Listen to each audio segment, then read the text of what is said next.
and they win the NFC South.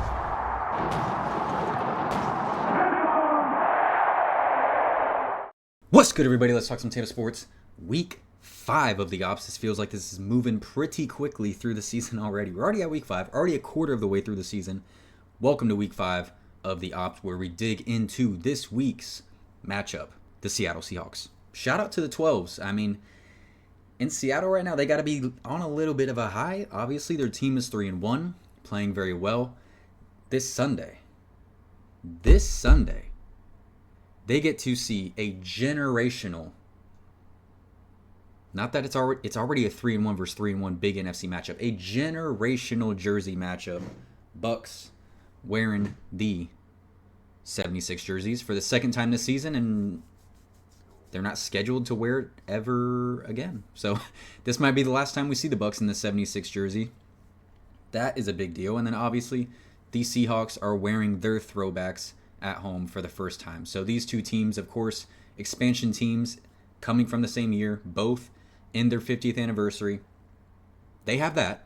And then Seattle Mariners. When's the last time they made the playoffs? So that day they have that game, 3-1 versus 3-1, that generational matchup. And then that night, home in Seattle, still to be determined who they are playing in that game. But shout out to the 12s. I have no issues with the Seahawks or Seattle. As for their team, though, this will be a tough matchup for the Bucs. Let's get into this. It's a very good team. It's a very good roster. It's a very good defense.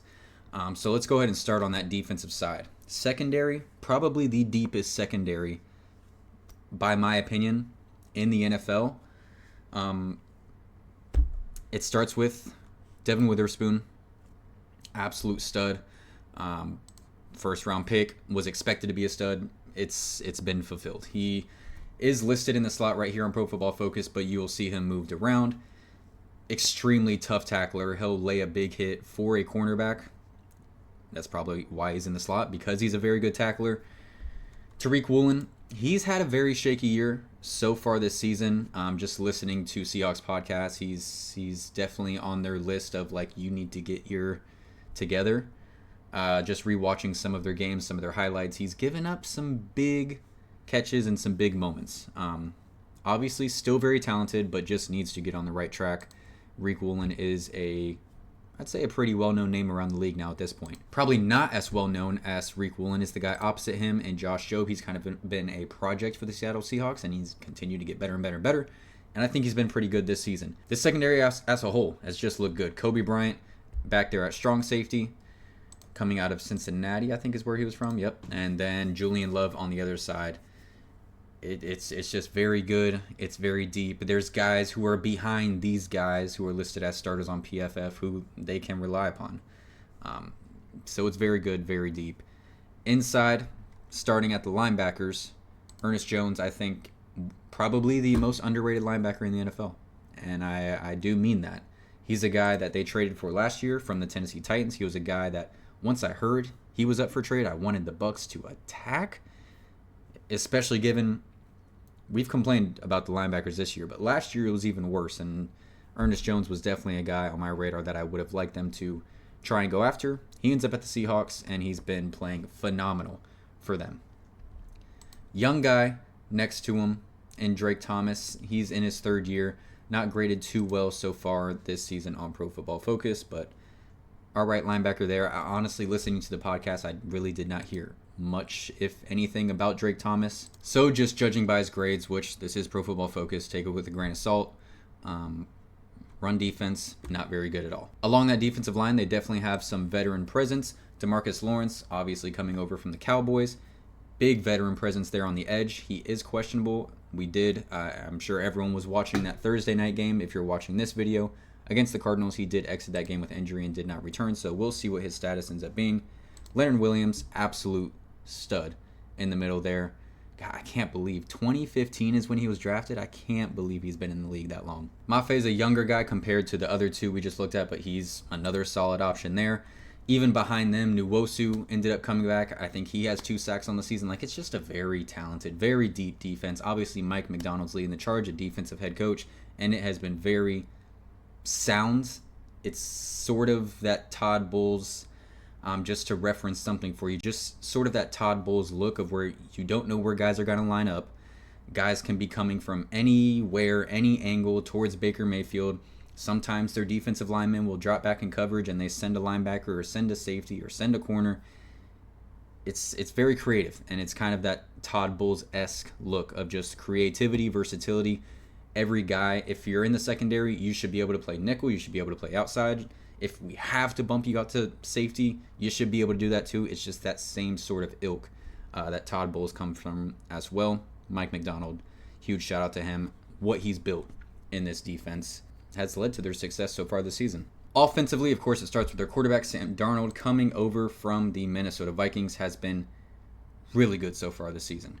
5 touchdowns, 2 interceptions. I don't think that really quite tells the full story of how Sam Darnold has looked. I truly think he's been one of the best quarterbacks so far this year, just looking at how he plays. And you look at how he's graded right now on Pro Football Focus as the 3rd best quarterback in the NFL. And really, I just like what he's been able to do, even if it's not leading to a ton of points, not leading to just this huge breakout offense where they're just going up and down the field.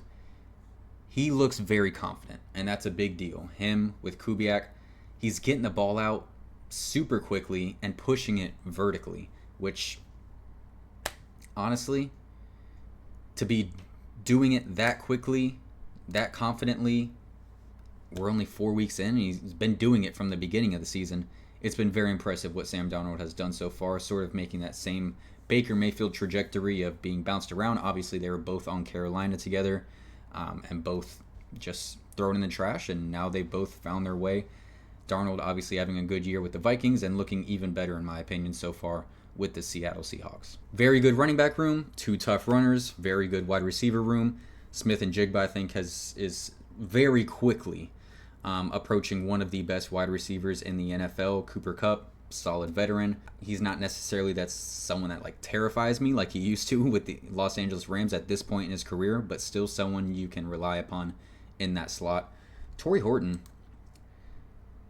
5th round pick, I'd say probably has been the 3rd best rookie wide receiver behind Ibuka and Tet McMillan. Obviously, those 2 guys went in the 1st round. They find him 5th round from Colorado State, and he has looked very good as a receiver and as a returner. So, very good find for them. I'd say the most suspect group on their entire team is probably their offensive line. Their offensive line wasn't very good last year, and this year, I don't think it's improved a little bit, but I'm trying to figure out how much is masked by how quickly Sam Darnold is getting the ball off. Like, he's really like snap, 1, 2.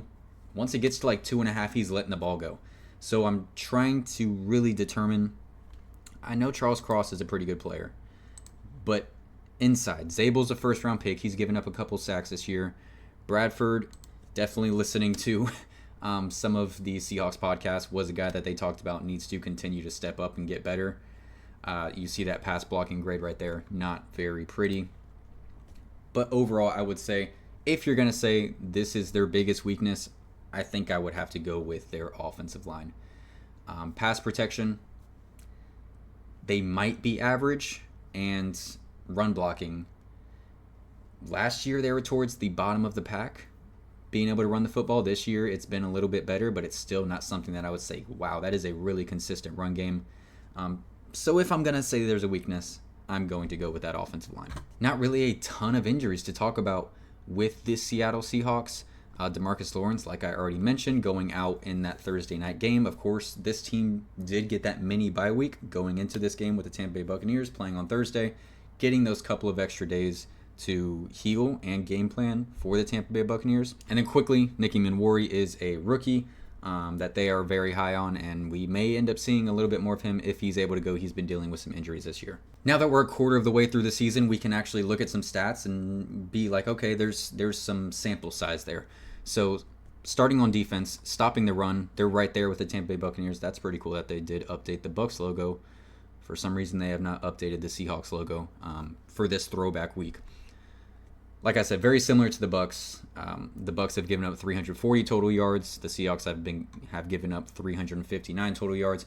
Both teams so far this season have been very good against the run. As for the pass, I believe they are kind of middle of the pack. Yep. So right there in the middle of the pack. One thing I will say about this defense, once again, I'm not like saying they're bad or anything like that. I'm just putting things all the way into context. They have not played a good offense yet this year. They have not played an offense that is top 16 or 17 in total yards this season. You think about the teams they played. 49ers, they did a pretty good job in limiting them. That's just rewatching that game. The fact that Seattle didn't come out with that win is crazy. But then you go Steelers, really not that crazy of an offense right there. When you think about their running back room, they got DK out wide, but there's just not much else there. The Saints, and then who did they play last week? The Cardinals, who, once again, not very consistent on offense. So they've yet to play a very good offense so far this season. The Bucs will be their biggest test, even with the injuries, I would say, when you look at who they've played so far. 49ers are probably right there with it because that was week 1, so Purdy was in, Kittle was in, etc. So I'd say that was their biggest test so far is the 49ers. They did end up losing that game, but it's not because of the fact that the 49ers put up a ton of points. As for their offense, throwing the football, they are about middle of the pack. Once again, right next to the Tampa Bay Buccaneers. They have had less injuries, obviously, than the Tampa Bay Buccaneers, who have had to reshuffle every single position on their offensive line. Mike Evans out. Chris Godwin was out. Bucky Irving might be out this week. My goodness. We'll talk about that tomorrow when we actually preview the matchups. So I think the Bucs healthy would be higher than them, but Seahawks currently middle of the pack right now in terms of their passing offense. Rushing, like I said, they were not a good team running the football last year. This year, I didn't even filter it. I assume they're going to be middle of the pack. Yeah, like I said, they've improved some. 3.6 yards per carry still is something I know they would like to see higher. The Bucs, once again, having to reshuffle every single position. Tristan Wirfs being out for that amount of time. Cody Mock, Luke Gedeke, Bredesen having to play center, Barton having to play left tackle. Like all of those shifts, the Bucs are still at 4.4 yards per carry. So it's just one of those things that I can't wait for this Bucs offense to one day, hopefully, be healthy. Hopefully it happens this season. So that's our quick little dive into the Seattle Seahawks. That will, of course, lead into the matchups tomorrow where we look at where the Bucs' strengths and weaknesses are, their personnel matched up to the Seahawks' strengths and weaknesses, their personnel, where their star players are on the field and things like that. Let me know your guys' thoughts on the Seahawks down below in the comment section below. Any 12s that come across this video, shout out to y'all. I know your city is live right now with what the Seahawks and the Mariners are doing. If you have any further context, anything that I missed, I'm sure there's a ton. They're not in the NFC South, so it's not a team that I come across and dig into too often. Please let me know. Add any context that you feel is necessary. I will read those as well as all of the Bucs fans. So thank you guys so much for watching. Like and subscribe if you have not already. Go Bucs, and y'all have a blessed one. Hey, hey.